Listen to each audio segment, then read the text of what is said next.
Welcome to another episode of the Lyceum of History, comparing Hannibal and Attila the Hun. First, let's take a look at the historical background. Carthage was a Phoenician colony. The Phoenicians were a people group that lived on the shores of the Mediterranean Sea in what's now mostly Lebanon. They rivaled only the Greeks in colony formation. Carthage was their most enduring colony. Founded in the 9th century BC on what's now Tunisia on the coast of North Africa, it would grow to rival the Roman Republic, to which our story will take us later.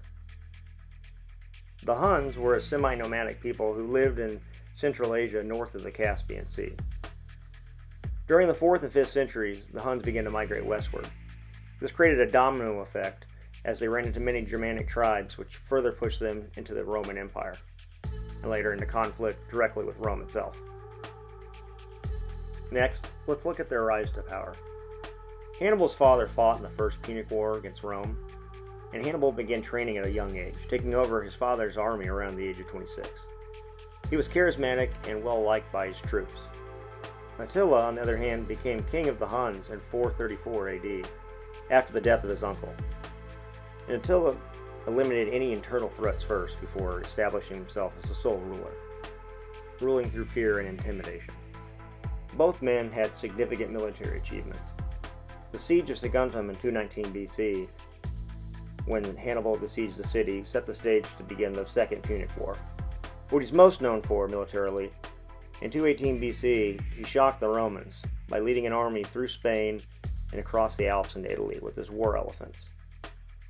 He was able to harass the Romans in the Italian peninsula, and even dealt a crushing blow at the Battle of Cannae in 216 BC, as one of the worst losses in Roman history. Although he did eventually face defeat in 202 BC at the Battle of Zama, ending the Second Punic War, he nevertheless went down as one of Rome's most feared enemies.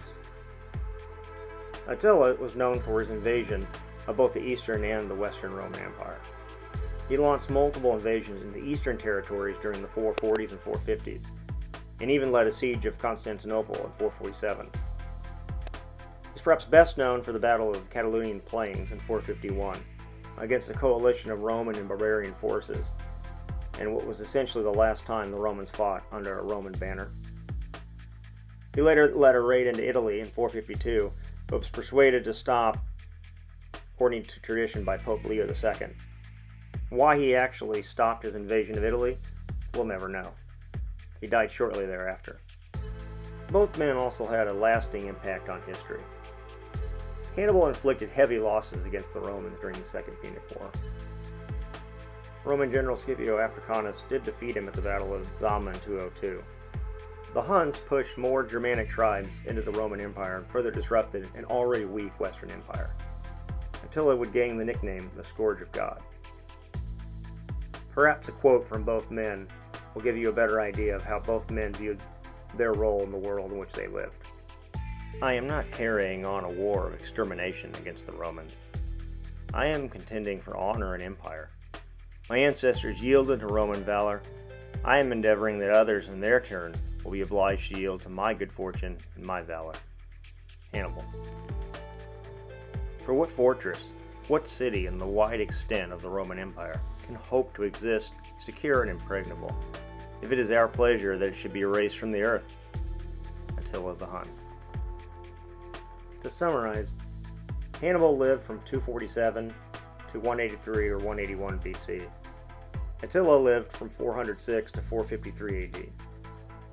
Both men were feared when they were alive as well as afterwards. Both men challenged the very existence of Rome. The main difference, Hannibal was a general, whereas Attila was a king.